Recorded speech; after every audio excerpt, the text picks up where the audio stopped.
Welcome back to Luck on Sunday. Now, alongside me is a man who has been part of most of our lives in the sport of horse racing. We've heard him, we've seen him, many of us have been interviewed by him. It's Derek Tommo Thompson. Tommo, how are you? I'm well. Are you well? I thought you were. I thought you were. I love it. Proud of you. Of course. Now, that's become your catchphrase. But unfortunately, for a lot of people who don't know, you know, there is a lot more to Derek Thompson, or fortunately there's a lot more to Derek Thompson, because you've been involved in this sport for such a long time. Obviously, the roles have changed over the years, but just take us back to how you got into it and how Derek Thompson fell in love with this sport of racing. It was my late father, Stanley Thompson, brought up in Stockton, Middlesbrough, Nunthorpe. I'm still a Borough supporter. Which is your football team? United. Which United? There's only one United. Oh, sorry, I'm just asking. And so, up the Borough. So, my father used to take me to Stockton racecourse, and I remember the first time we went at 6 years old, and we backed all 5 winners. Wow. I think we won £4, 7 shillings and threepence. It was one of those. And then my late father became the commentator at the Cleveland Point to Point at Great Ayton, where Captain Cook was brought up. His dad was a farmer in Little Ayton, and he went and discovered Australia all those years. Incredible man. And halfway around commentating, he turned the mic off and said, "I can't see them anymore. Take over." Wow. So they're going towards the next on the far side, and that's how it started. 15 years old. So that was entirely it? It was just entirely put in the position rather than an ambition? Oh, no, it was always an ambition. Oh, okay. Because when I was at home, when I was 7, 8, 9, 10, I would do the colours, which I still do to this day, in draw order. And I would turn the sound down, Sir Peter O'Sullivan down or whatever, and commentate when I was 8, 9, 10 years old. Yeah. And we used to go racing. There was 3 of us, my brother Howard, our best friend, Bob Champion, and me. And we used to go racing to Redcar races because Bob's father, the huntsman, used to drive there. And we were interviewed by John Rickman one day. Now, he used to be you about 50, 60 years ago, and he used to have a hat on, and he said, "Good afternoon, ladies and gentlemen, welcome to Redcar Racing. With me are 3 children, you know, blah, blah, blah. Are you having a good day?" And he talked to my brother Howard, you know, "What do you do?" He said, "I run a steel business." And they said to me, "What do you want to be when you grow up?" I was 10 years old. I said, "I want to be a TV racing presenter like you." And I did. And he said to my mate, Bob Champion, "What do you want to be when you grow up?" He said, "I want to ride the winner of the Grand National." Wow. And he did. Incredible. It's amazing to be able to live out your dream then, and amazing to have forged the career that you've had.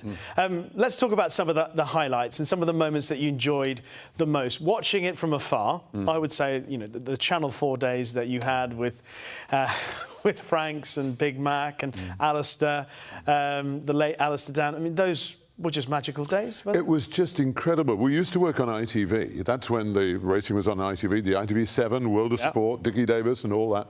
And one day, Andrew Franklin, who was the head of World of Sport, he started racing on ITV. And he used to be the T-boy, and he worked his way up to be the boss. And he came in one day. We were at York. I'll never forget it. We had our meeting at 10 o'clock, as we always do. To this day, you still do as well. And he said, "Guys, we just had Channel 4 on. They want to do a programme every Saturday morning during the summer holidays. Should we do it?" And we all said, "Oh, yeah, let's do it. And what should we call it?" And Big Mac said, "It's got to be the morning line, you know, because that is the way the morning line." Absolutely. "And who should we get to present it?" They all pointed at me. "Tommo." So we did it. So it was a 5-week run, half an hour every Saturday morning. It ran for, I think, 26 years, the morning line. Incredible.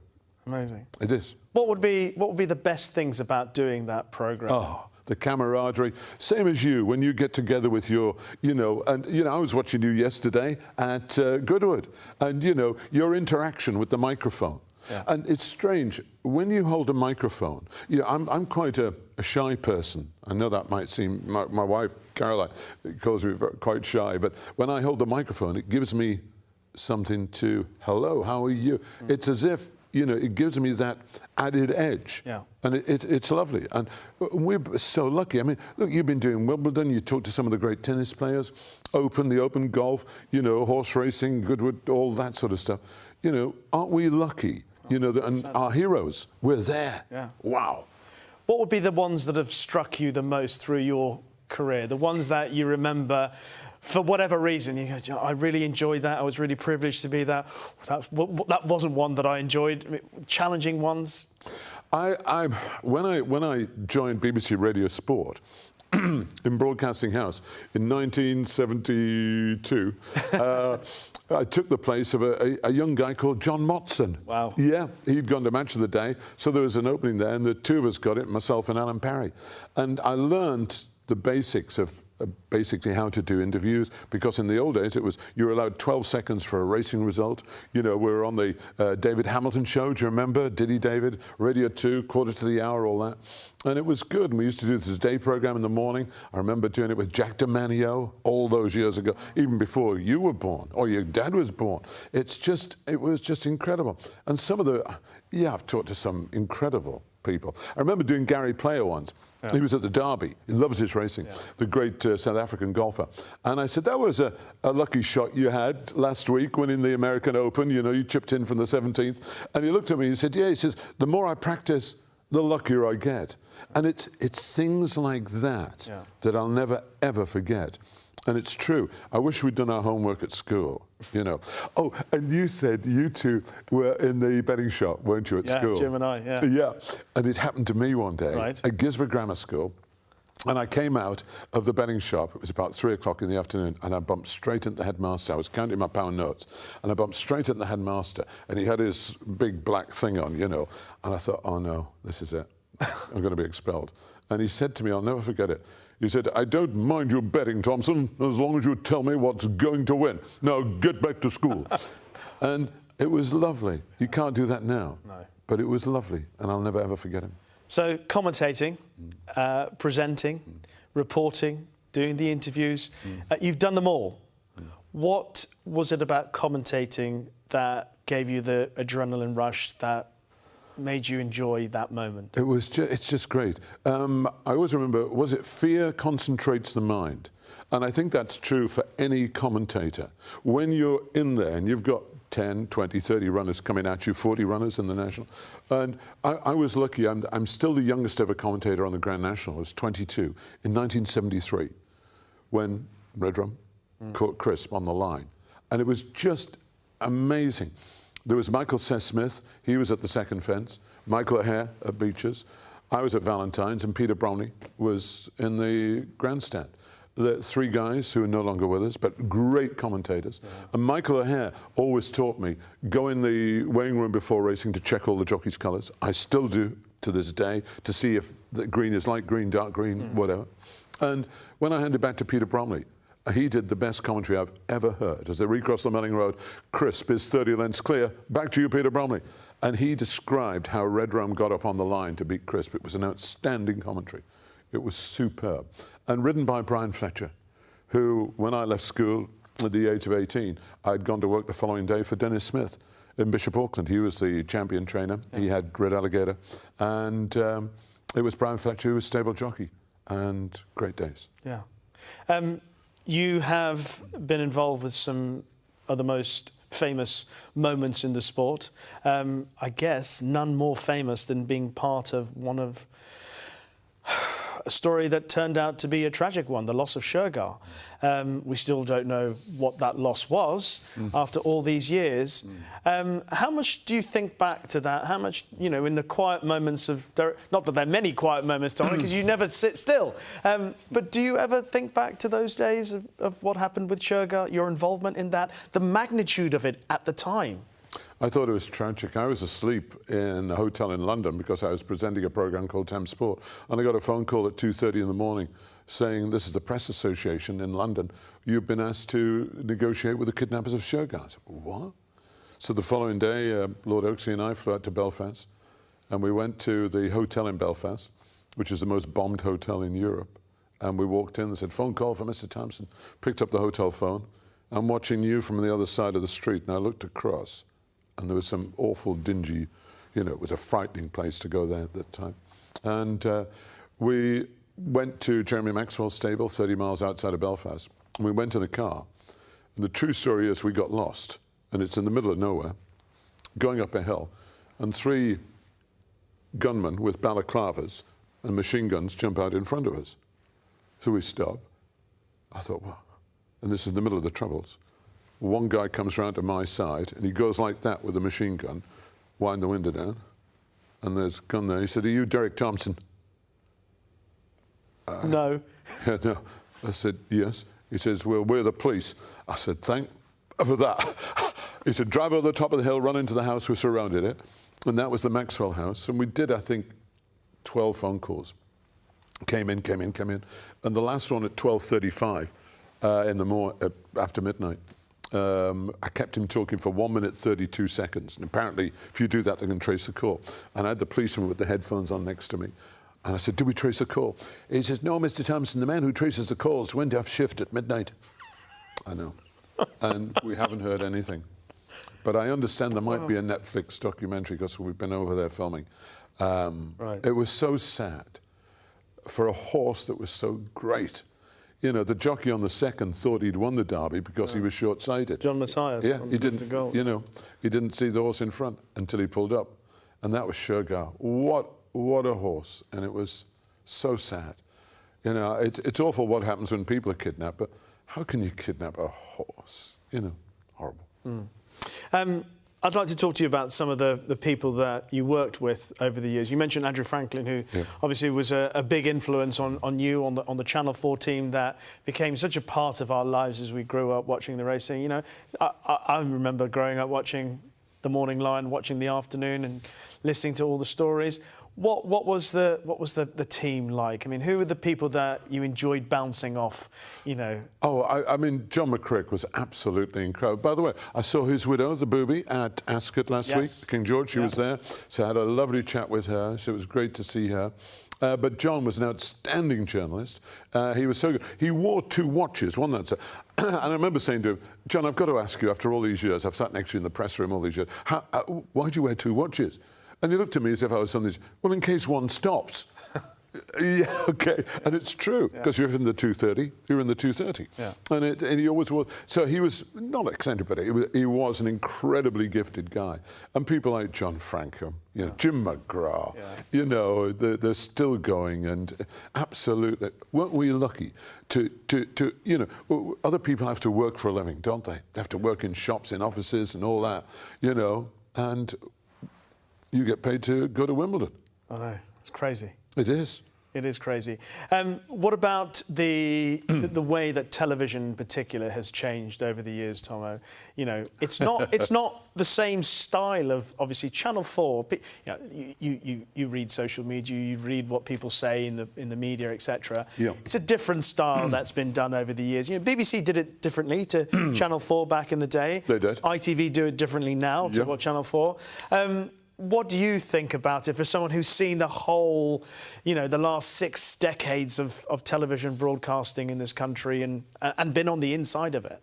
I'm a great believer in talking to the person who is watching, because there's only 2 or 3 people who are watching the TV screen, aren't there? Unless there's 5, 10 people. But it's normally 1 or 2 who are watching the TV at home. So we're talking to them. Yeah. So obviously, I think the way you talk, first of all, they've got to hear what you're saying. So I always try and make certain, I don't try and talk like, no, because I've got to keep it. So when you got the microphone, so people can hear you. Because I don't want people to say, what did he say? Yes. And I hear that. I say that about some people now who I see on TV. What did he say? So therefore, I think diction is all important. Also, I think you've got to have a bit of fun. You have to. Obviously, it is a very serious business. And of course, and people are backing horses, this horse, blah, blah, blah. Of course, we've got to do that. But at the same time, I still think we've got to have I was watching you yesterday. And it was good fun, you two, in the parade ring. And, you know, your Megan told you off because you missed a cue. Stop talking. And she said, which is this one, which is the TV thing for stop talking. And you kept talking. And it was so, and I love things like that. Yeah. So if you'd said to me, Tommo, what was the highlight yesterday? That was one of the highlights. Thank you. No, it's good. But the reason why I asked you that is because over the years it has changed, and some people still, I mean, even now, you know, I'm not telling anyone any secrets, so that people still harp back and they miss the Channel 4 days. They say, oh, you know, I wish that the Channel 4 team was still going. I long for the days of hearing Tommo and Brough and Frankham and Jimbo, etc. and Matt, you know. And that's because it created such an impression. To know that you were part of a team that had such a deep impact on the racing viewer.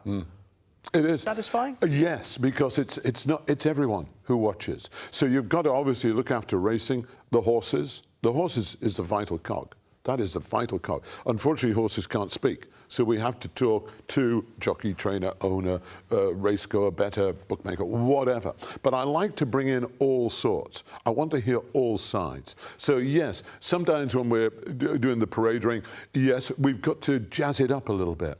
We've got to have a bit of fun. What are you doing tonight? What did you do last night? Really? Honest? Really? Well, exactly. Yeah. So it's that sort of thing. We're not giving any secrets away, but you know, when you go into the pub on a Saturday or whatever, no, hey, do you remember so-and-so? And I like that. And if they're talking about it, instead of just saying, did you see who won the 230 today? No, but did you see that interview after he won the big racing? Yeah. That, I think, is good for racing because it gets people interested in racing. It's not just when they're coming towards a final. It's got to be made more interesting, more exciting. I remember when I first worked for Channel 4, 2003, and I remember Andrew Franklin saying that one thing to learn from Derek Thompson is that any time you need someone to do some talking in any situation, I can go to Derek Thompson. Yeah. That seemed to be the gift that a lot of people said that you had, you still have, and you've always had. Is that a natural thing? Because you said earlier on in this conversation that you were quite a shy person. That's right. So how do you do that? Interesting, because that gives you that's the friend. And you talk to your friend, you know, because it's very interesting. And I try and put that across. And yes, and you do your homework.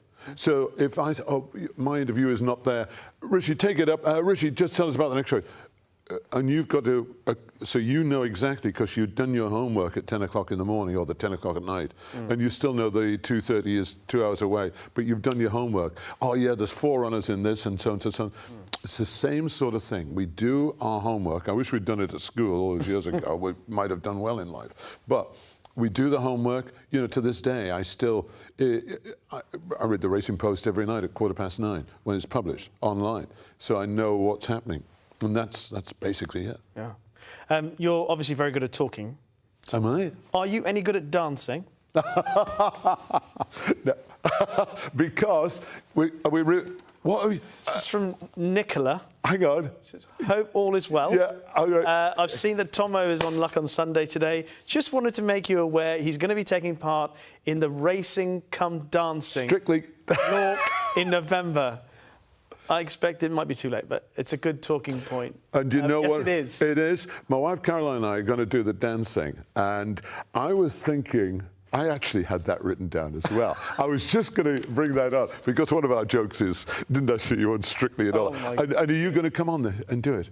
It's a native racing welfare. I'm not sure. And also, let's just stand up a little bit just to see if you can do this, because we've got to do the John Travolta, you know. Is this genuine? Are we actually doing this? Yeah, because I just want to see how you can. So it's the John Travolta, but, you know, just try and follow me. So it's like this, like this. One of my trousers might fall down. Hey, I forgot to put my belt on.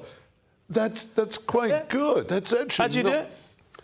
Night fever, night fever. That's a good move. Yeah, Can you do the wave? No? Try that. I'd sit down, Tommo. Oh, there's one other thing as well. They are real. Are they real? They are real. Which one are you going to have? You haven't eaten anything. I wouldn't touch it, Tommo. My body's a temple. Really? No, should have gone to Spokesfield. Could I ask you, whilst you munch on that cold croissant, how hard was it to make the decision to retire from commentating? Oh, you put that back. It was wife. Oh, sorry. I'll put it on there. It was Caroline, my wife. And I'm not getting any younger, you know. And it was a difficult decision because I love commentating. But it's not as easy as it used to be. Driving's harder, as you know, especially at night. And I thought I'd reached the stage. Now, it was the Racing Post said I'm retiring. I'm not retiring, as you said at the beginning. I've got other things to do. So I'm putting the binoculars down, but I still hold the microphone. I'm still commentating in Jersey, which I love. We do 9 meetings a year. So it's just in the mainland UK. I still love presenting. I've got ideas for a book, which, I want to talk to you about. You could be in it as well. We're thinking of calling it The Final Furlong, but it's going to be an interesting book, perhaps how people cope with retiring after working, whether you're Andy Murray, Tommo, or whatever. Or why have you decided, what will you do, or is it a good idea, and how will you, because, at the moment I still wake up every morning at 5:30, think, what am I going to do today? How are we going to do that? How are we going to make the money and all that?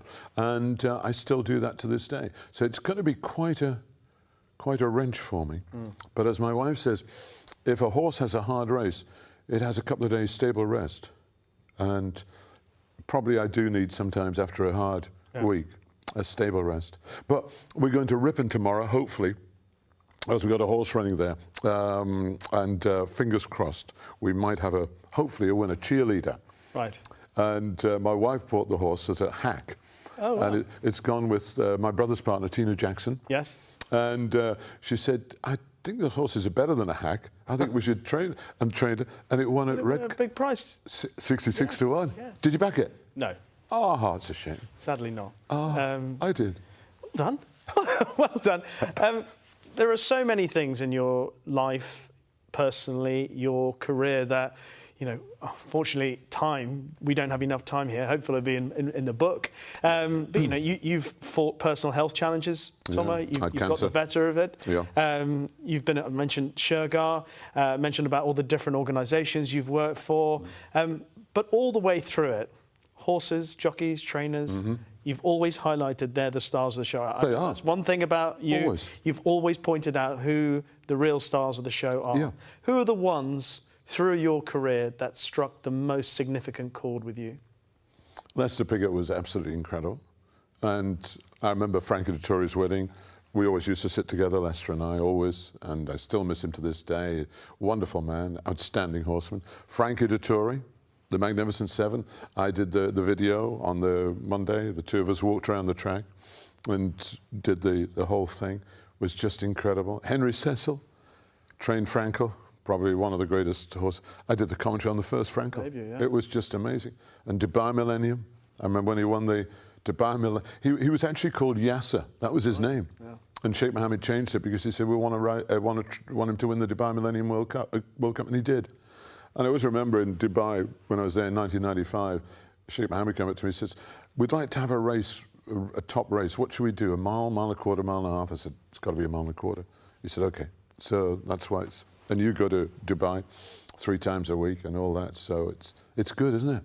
It's great. It's a great life, without question.